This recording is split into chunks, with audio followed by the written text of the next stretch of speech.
स्वागत आपका MP news की इस खास पेशकश में। मैं हूं निधि आपके साथ और आज का मुद्दा है भगवान की भक्ति, वो भी ऐसी भक्ति जो राजनीति से अछूती नहीं रही।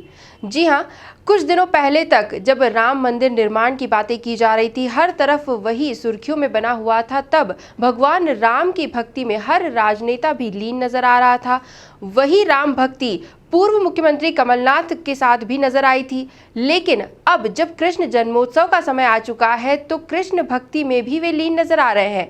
पूर्व मुख्यमंत्री कमलनाथ के सरकारी बंगले पर बकायदा झांकी सजाई गई है और कृष्ण जन्मोत्सव धूमधाम से मनाया जा रहा है। लेकिन इस पर भी राजनीतिक प्रतिक्रियाओं का दौर चल पड़ा है। बीजेपी और कांग्रेस अपना अपना पक्ष रख रही हैं। सबसे पहले बीजेपी की प्रतिक्रिया यहां पर जानने की कोशिश करेंगे, क्योंकि कमलनाथ की कृष्ण भक्ति को लेकर बीजेपी चुटकी लेती नजर आ रही है। बीजेपी नेता रजनीश अग्रवाल इस वक्त हमारे साथ मौजूद है। रजनीश जी, स्वागत आपका एमपी न्यूज टीवी पर। और इस पूरी कृष्ण भक्ति का जो मामला चल रहा है, जो सुर्खियों में बना हुआ है, सोशल मीडिया पर भी छाया हुआ है, इस पर आपकी क्या प्रतिक्रिया होगी? देखिए, भारतीय जनता पार्टी की तासीर, भारतीय जनता पार्टी की विचारधारा जन्म काल से, बल्कि जनसंघ के काल से ही सबके सामने है।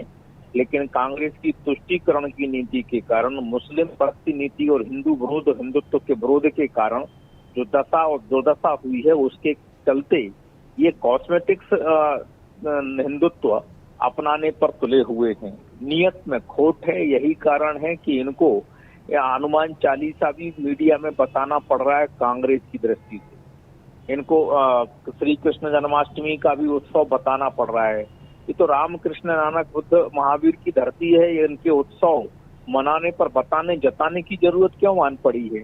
और ये कांग्रेस अखिल भारतीय पार्टी है, तो केवल मध्य प्रदेश के कांग्रेस कार्यालय में या मध्य प्रदेश अध्यक्ष के घर पर ही क्यों मनाई जा रही है? अन्य प्रदेशों में क्यों नहीं मनाई जा रही है? कांग्रेस के कार्यालयों में, केंद्रीय कार्यालयों में क्यों नहीं मनाई जाती है? इनके राष्ट्रीय अध्यक्ष श्रीमती सोनिया गांधी जी कोई तीज त्योहार क्यों नहीं मनाती हैं? तो सवाल एक नहीं कई हैं, और सवाल नीतियों के बतौर भी हैं कि नीतियों के मामले में आपकी क्या स्थिति है, आप क्यों तुष्टीकरण की नीति अपनाते हो? तो सवाल नीतियों का है, मुद्दों का है, समस्याओं के निदान का है। आप तुष्टीकरण के नजरिए से इन सबको देखते हो, इसलिए हिंदू विरोध के तौर पर आपको देखा जाता है। अब ये इस प्रकार के प्रोपेगेंडा करने से आप सोचते हो कि बहुसंख्यक हिंदू समाज आप पर इस प्रकार का भरोसा करेगा, तो ऐसा नहीं है। तो मुझे लगता है कि कम से कम मध्य प्रदेश की जनता को पप्पू समझना बंद करना चाहिए। जी रजनीश जी, बहुत बहुत शुक्रिया हमसे जुड़ने के लिए और अपनी प्रतिक्रिया हमसे साझा करने के लिए। तो बीजेपी साफ तौर पर यही कह रही है कि ये पूरी भक्ति जो है वो सिर्फ एक दिखावा है, एक ढोंग है। लेकिन कांग्रेस क्या कुछ सफाई देती है, इस पर वो भी जान लेते हैं। कांग्रेस नेता हेमंत पाल इस वक्त हमारे साथ है। हेमंत जी, स्वागत आपका एमपी न्यूज टीवी पर। और जिस तरह से बीजेपी इस भक्ति को एक दिखावा करार दे रही है, आप क्या कहना चाहेंगे, क्या प्रतिक्रिया होगी आपकी? भारतीय जनता पार्टी और आरएसएस के लोग इस प्रकार की भ्रमित भाषाओं का उपयोग करते हैं। कांग्रेस पार्टी के अंदर जितने भी हमारे वरिष्ठ नेता हैं, चाहे सोनिया गांधी जी हो, चाहे राहुल गांधी जी हो, चाहे हमारे कमलनाथ जी हो, शुरू से अध्यात्म की ओर सारे कांग्रेस के लोग शुरू से भगवान की भक्ति के अंदर लीन है। चाहे वो राम जन्मभूमि का मामला हो, चाहे पहले हो या अभी हो। अभी कृष्ण जी का जन्माष्टमी है, घर घर के अंदर जन्माष्टमी मनाई जा रही है।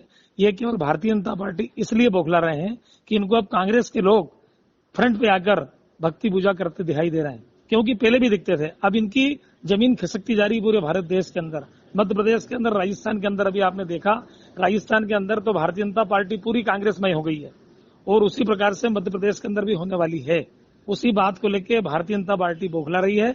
भारतीय जनता पार्टी के और आरएसएस के लोग इस प्रकार की भावनाओं को घात पहुंचाते हैं। कमलनाथ जी शुरू से अध्यात्म के अंदर हैं, धार्मिक रूप से वो पूरी रथ यात्रा से लेकर जो भी कार्यक्रम होते हैं, भारतीय जनता पार्टी जो प्रकार से जो बोलती है वो बिल्कुल झूठ बोलती है। कांग्रेस के लोग शुरू से धार्मिक प्रवृत्ति के हैं और आगे भी इस प्रकार से कार्यक्रम करते रहेंगे और करते रहते हैं।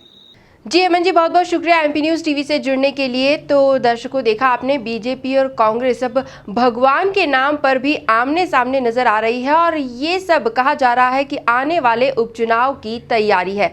लेकिन आने वाले उपचुनाव भी काफी दिलचस्प होने वाले हैं और जो कुछ भी अपडेट्स इन उपचुनाव को लेकर होगी वो भी हम आपको जरूर बताएंगे। एमपी न्यूज की इस खास पेशकश में फिलहाल इतना ही। अन्य खबरें एमपी न्यूज टीवी पर लगातार जारी है। आप बने रहिए हमारे साथ और देखते रहिए एमपी न्यूज। धन्यवाद।